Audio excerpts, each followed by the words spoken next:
আপনার যা জিজ্ঞেস করার করুন, শুধু আপনি আমাকে আই লাভ ইউ বলবেন না। আসলে ব্যাপারটা হলো আমার ভালোবাসার প্রতি কোনো আকর্ষণ নেই, শুধু শরীরের প্রতি আকর্ষণ। আমার আপনার মতো গুন্ডা বদমাইশদের উপর কোনো ইন্টারেস্ট নেই। প্লিজ আমার পিছু আর আপনি নেবেন না। তাহলে এই কাস্টমারটা হলো তোমার বয়ফ্রেন্ড। কান্ধর,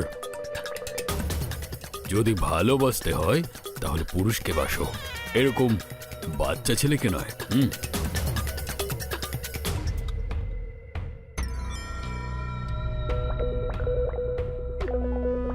এটা হলো সেই বন্দুক যেটা দিয়ে বল্লুকে আমি মেরেছিলাম। কই আমিও একটু দেখি।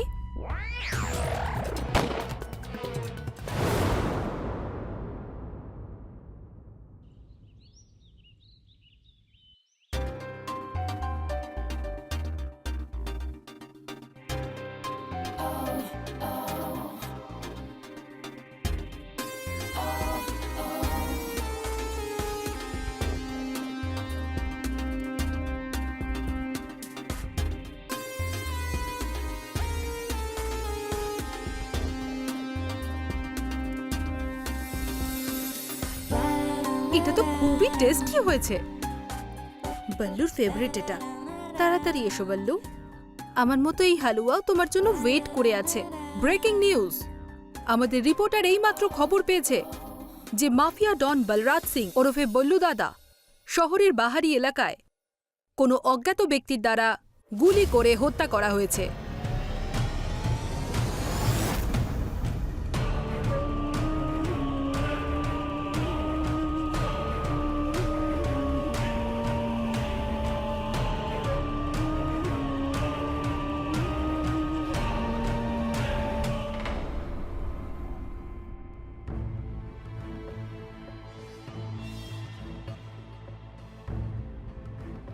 এতদিন পরে একটু তোমাকে আদর করার সুযোগ পেয়েছি, আর তুমি এরকম স্যাড মুখ করে শুয়ে আছো। হ্যাঁ, আমার খুব টেনশন হচ্ছে। কাল তো বল্লুর ইন্টারভিউ, আর বুঝতেই পারছি না ওকে কি জিজ্ঞেস করব। এত বড় গুন্ডা, ওর মুখে তো সবসময় গালাগালি থাকে। শুনেছি 2-4টে রিপোর্টারকে নাকি মেরেও দিয়েছে।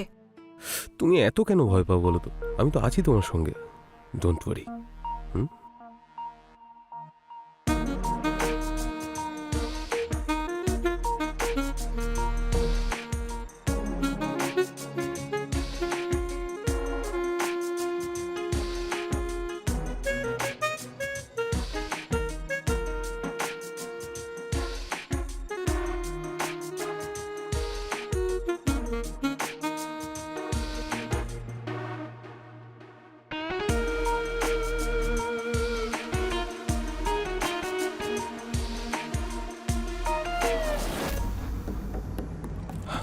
আমি ওয়াশরুম থেকে আসছি।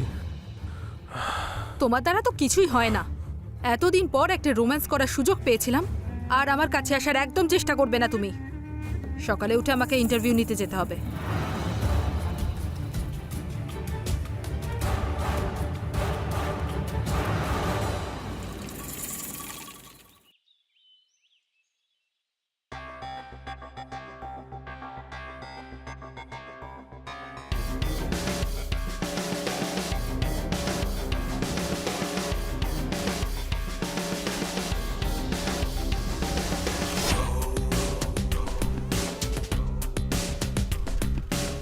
তো তুমি আমার ইন্টারভিউ নিতে এসেছো, ঠিক আছে ম্যাডাম। আমি কিন্তু খুব একটা সুবিধের লোক নই। যদি আপনার সঙ্গে একটু দুষ্টুমি করি, খারাপ মনে করবেন না। স্যার, আপনি একজন মেয়ের সাথে এভাবে কি করে কথা বলতে পারেন?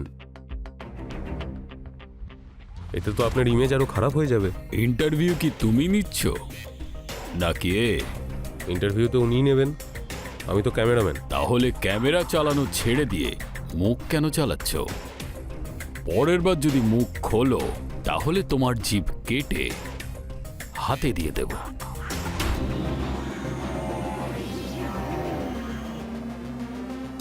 তাহলে বলুন কি জিজ্ঞাসা করতে চান?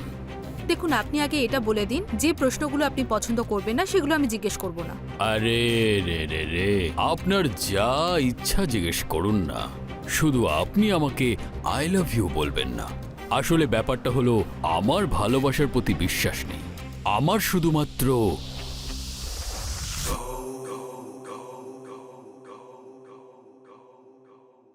শরীরের প্রতি ভালোবাসা।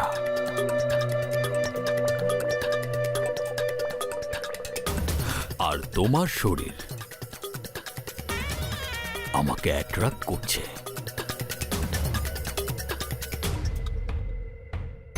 কি ফর্সা আর নরম হাত তোমার, হ্যাঁ?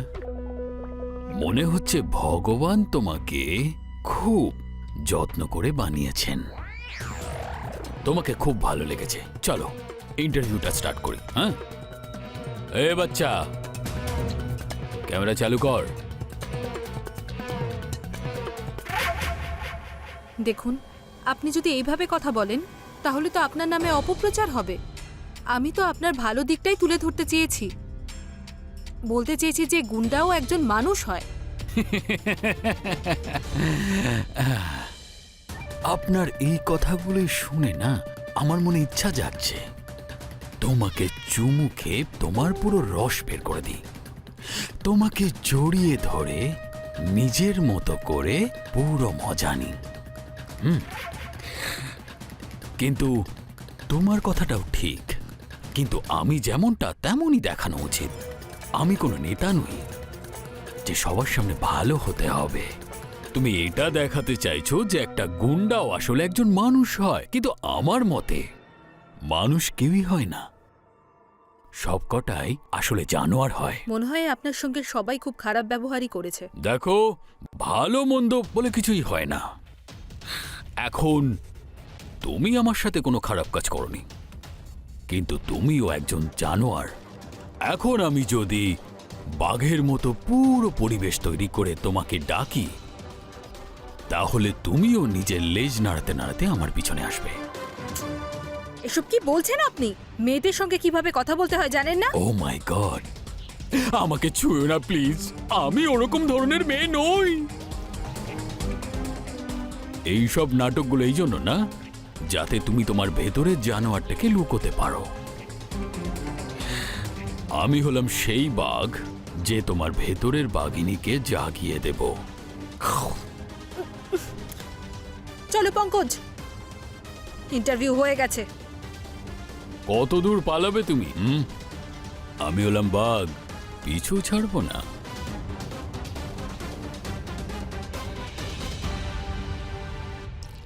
সেই দিন আমি ওখান থেকে যে করে হোক প্রাণ বাঁচিয়ে পালিয়েছিলাম। খুব অদ্ভুত ছিল বল্লু।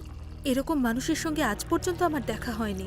সারা রাস্তা ওকে গালি দিতে দিতে এসেছি, কিন্তু মনের এক কোণে এমনটাও যেন মনে হচ্ছিল যে মানুষটার মধ্যে কিছু তো আছেই।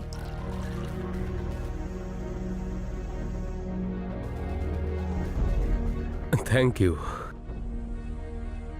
থ্যাংক গড আজকে স্টোরি আমরা ভালোভাবে কভার করতে পেরেছি। না হলে ওখানেও যদি বল্লু দাদার মতো কেউ থাকতো তাহলে জানি না কি হতো। হ্যাঁ, সত্যি আমরা বুঝি না সরকার এরকম লোকেদের বিরুদ্ধে অ্যাকশন কেন নেয় না। এই বল্লু দাদার মতো লোকেদের না জেলে পচে মরা উচিত। তাহলে তুই বল্লু দাদাকে জেলে পাঠাবি?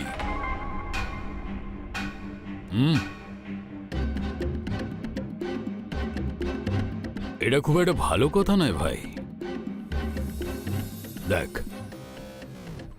তুই যখন আমাকে জেলে পাঠাবি আমি তোকে তখন মারবো, আর আমি যখন তোকে মারবো তাই আমার ভয়তে কেউই ফেসবুকে রেস্ট অফ পিস বলে লিখবে না। কি?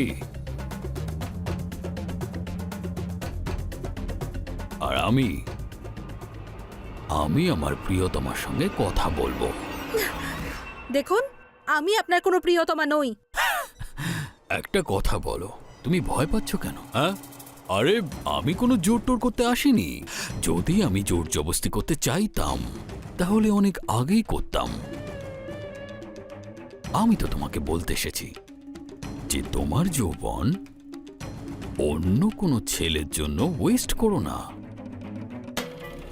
আরে পুরো পৃথিবীতে আমার থেকে ভালো কেউ তুমি পাবেই না। দেখুন, আমার আপনার মতো গুন্ডা বদমাইশদের উপর কোনো ইন্টারেস্ট নেই। প্লিজ আমার পিছু আর আপনি করবেন না। অলরেডি আমার বয়ফ্রেন্ড আছে যে আপনার থেকে অনেক সভ্য, শিক্ষিত আর যথেষ্ট বুদ্ধিমানও। তাহলে এই বাচ্চা ছেলেটা হলো তোমার বয়ফ্রেন্ড। আচ্ছা তুই আমাকে বল যে তুই আজ পর্যন্ত একে কতবার মজা দিয়েছিস? দেখুন, ভদ্রভাবে কথা বলুন আপনি। ভদ্রভাবে, ঠিক আছে। সোনামণি, এখানে একটু আসবেন? আরে আসুন। হ্যাঁ, শেখান, ভদ্রভাবে কথা বলাটা শিখিয়ে দিন। কান ধর। দেখ, যদি কান না ধরিস না তাহলে তোকে আমি কালা বানিয়ে দেব, আর তোরই ক্যামেরা দিয়ে তোর ছবি তুলে ফেসবুকে আপলোড করে দেব। হ্যাঁ, কান ধর, ধর বলছি, ধর।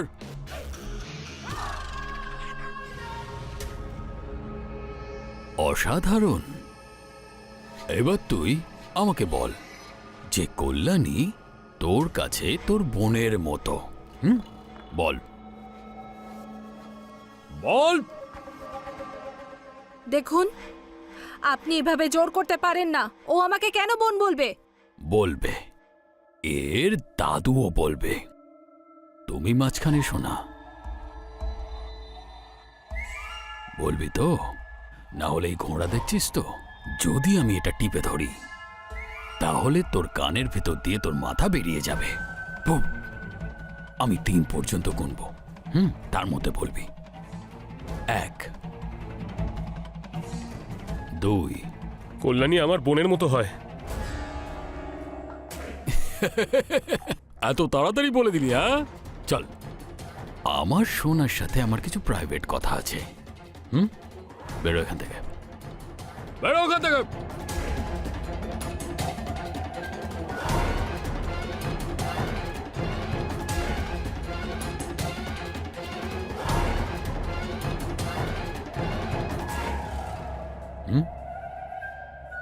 তাহলে এ হলো তোমার বয়ফ্রেন্ড। যদি ভালোবাসতে হয় তাহলে পুরুষকে ভালোবাসো, এরকম বাচ্চা ছেলেকে নয়।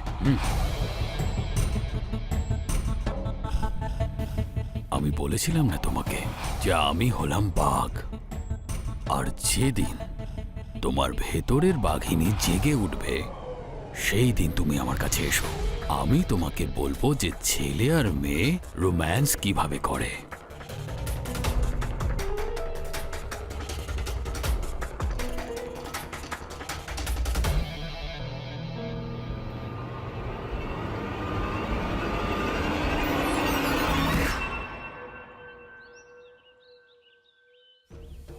উনি ঠিকই বলেছিলেন যে প্রত্যেক মানুষের মধ্যেই পশু থাকে। আমার ভেতরের পশুও বল্লু নামের পশুর সঙ্গে মিলিত হওয়ার জন্য অপেক্ষা করতে পারছিল না। আমি পরের দিনে ইন্টারভিউয়ের অজুহাতে ওনার বাড়িতে চলে যাই।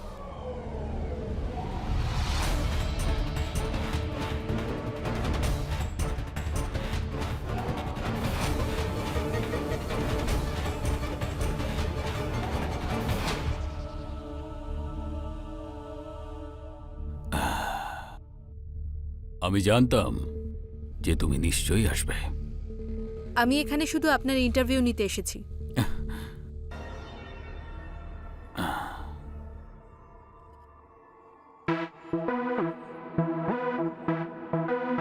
এসব আপনি কি করছেন? ইন্টারভিউ তো তোমাকে আমি দিচ্ছি, কিন্তু পুরো ইন্টারভিউ ঘরের মধ্যে গিয়ে দেব।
সেদিনের পর থেকেই বাল্লু আমার জীবনের গুরুত্বপূর্ণ অংশ হয়ে ওঠে।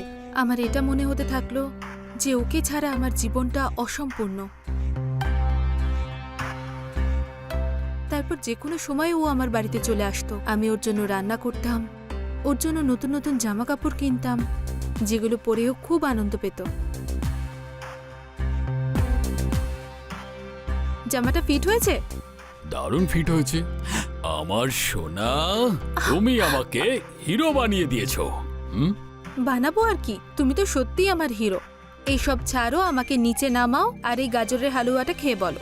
নিচে তো নামাবো না, গাজরের হালুয়া খাওয়ানোর দরকার হলে তোমার হাত দিয়ে খাওয়াও।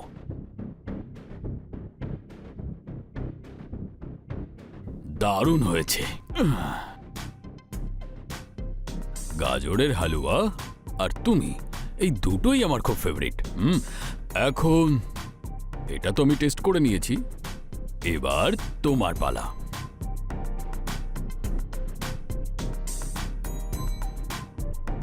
আরে আরে পালাচ্ছ? আমি তোমাকে না, এই না না না না না, এই এই ধরে ফেললাম। এবার বলো, তোমাকে টেস্ট করে দেখবো না দেখবো না? আমি যেন বললেই তুমি থেমে যাবে।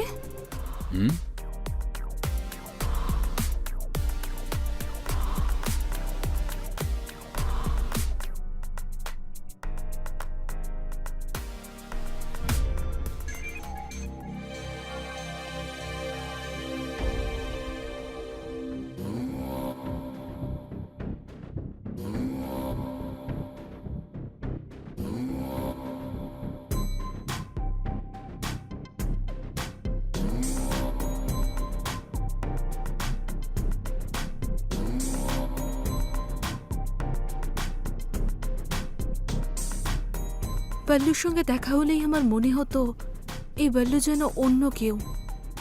এই বাল্লু প্রশংসা করতেও পারত আর হাসাতেও। বাল্লুকে আমি ভালোবেসে ফেললাম, আর যেমন তেমন ভালোবাসা নয়, ও আমার মনকে পুরোপুরিভাবে আয়ত্তে এনে ফেলেছিল।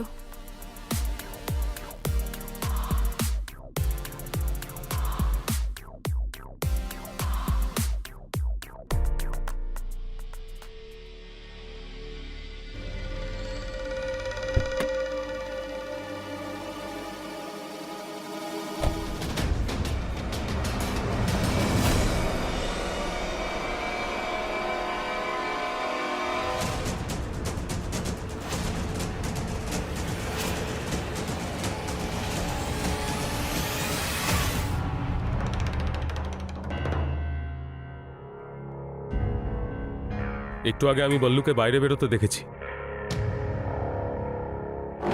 কল্যাণী, তুমি আমার সঙ্গে এরকমটা করতে পারো এটা আমি কোনোদিন ভাবতেই পারিনি। এই কথাটা তোমার সেদিন ভাবা উচিত ছিল। সেদিন তুমি যখন কান ধরে বলেছিলে যে কল্যাণী আমার বোনের মতন, আমি তোমার মতো দুর্বল মানুষের সঙ্গে সম্পর্ক রাখতে চাই না। এত সম্পর্ক রাখতে হবে না, কিন্তু আমি একদিন প্রমাণ করেই ছাড়ব যে আমি দুর্বল মানুষ নই। মনে রেখে দিও আমার কথাটা।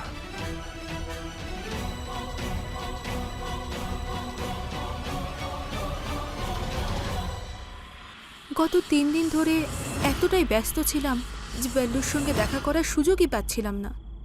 আর আমি ইচ্ছে করেই ওকে ফোন করিনি। আমার ভয় হচ্ছিল যে ও যেন অফিসে না চলে যায়, তাহলে অনেক বড় বিপদ হয়ে যাবে। কারণ ও তো কাউকেই নিজের সামনে প্রাধান্য দিতে চাইবে না। আমি কাজে ব্যস্ত ছিলাম, কিন্তু ওর সঙ্গে দেখা করার জন্য পাগল হয়েছিলাম। আজও আমার একটা ইন্টারভিউয়ের জন্য যাওয়ার ছিল। আমি বেরোতেই যাচ্ছিলাম, তখনই আমার ফোনটা বাজলো। হ্যালো। দেখো, বিরক্ত হইও না, আমি তো কাজে ব্যস্ত থাকি। আমি ফ্রি হয়ে তোমাকে কল করব। আমি তো সারা দিন শুধু তোমার কথাই ভাবি। ভাবলে কাজটা হবে না। আমি তোমার সঙ্গে দেখা করতে চাই। দেখো, কিছুদিন আগে আমি একটা বড় নেতাকে খুব বাজেভাবে মেরেছিলাম, সেই জন্য পুলিশ আমাকে পাগলের মতো খুঁজে বেড়াচ্ছে। তাতে আমার কিচ্ছু এসে যায় না। আমি শুধু তোমার সঙ্গে দেখা করতে চাই। একটা কাজ করো, তুমি তোমার বাড়ির পেছনের ওই ফাঁকা রাস্তায় চলে এসো। ওখানে আমার গাড়ি থাকবে আর আমি ওর ভেতরে বসে থাকবো। হ্যাঁ, আমি তোমার সাথে দেখা করতে চাই। তোমাকে ভালোবাসতে চাই, চলে এসো। ঠিক আছে। ওদিকে বল্লুও পাগল হয়েছিল, আর এদিকে আমিও। ও ফোন করে ডেকেছিল, আর আমি নাও করতে পারিনি। শরীর খারাপের অজুহাত দিয়ে অফিস থেকে ছুটি নিয়েছিলাম, আর বল্লুর কথা মতো সেই জায়গায় পৌঁছে গেলাম।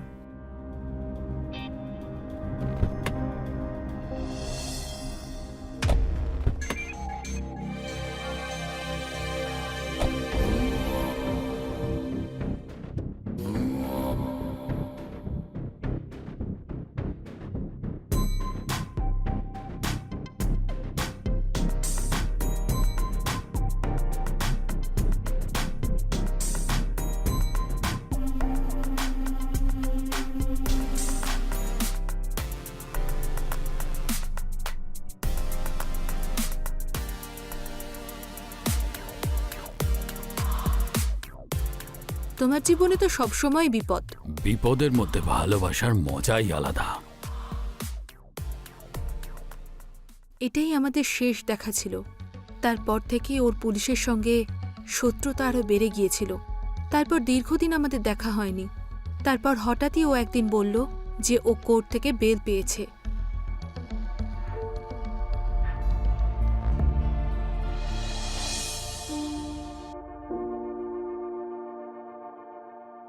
ওর আজ বাড়ি ফেরার কথা ছিল, আর আমি সেই প্রস্তুতি নিচ্ছিলাম। ওর পছন্দের রান্না করছিলাম আমি, আর এখনই আমি ওর পছন্দের গাজরের হালুয়া, কিন্তু সব শেষ হয়ে গেল।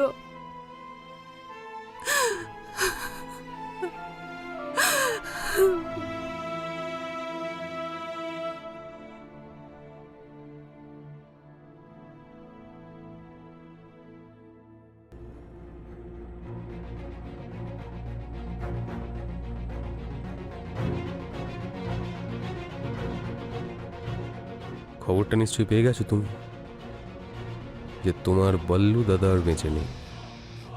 ওই শয়তানটা বন্দুক দেখিয়ে আমাকে বাধ্য করেছিল যে তোমাকে আমি যাতে বোন বলি, কিন্তু বাজি ঘুরে গেল, আর বন্দুক আমার হাতে ছিল, আর সামনে ছিল ওই কুত্তার বাচ্চাটা। এদিক থেকে গুলি ছুটল, ওদিকে খেলা শেষ। তুমি মেরেছো বল্লুকে? হ্যাঁ, আমি মেরেছি ওকে, আমি মেরেছি ওই বল্লুকে।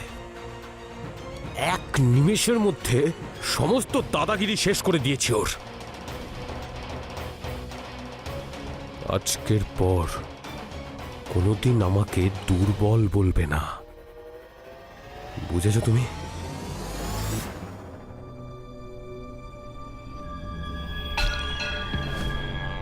আই এম সরি পঙ্কজ, তুমি তো দুর্বল নও। তুমি ভালো করেছো যে ওকে মেরে ফেলেছো। আমি এমনিতেও বিরক্ত হয়ে গিয়েছিলাম, কিন্তু ভয় পেতাম। আমি শুধু তোমাকেই ভালোবাসি, শুধু তোমাকে।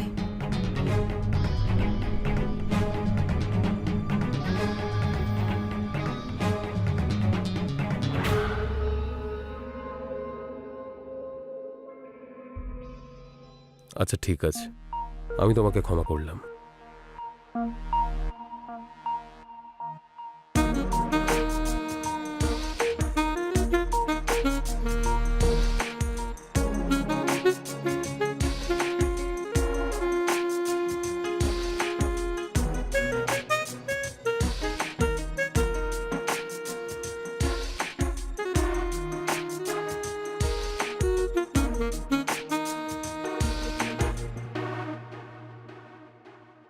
সরো, আমার লাগছে।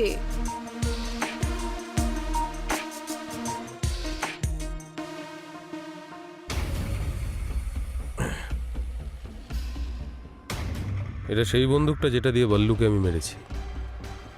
কই, আমিও একটু দেখি।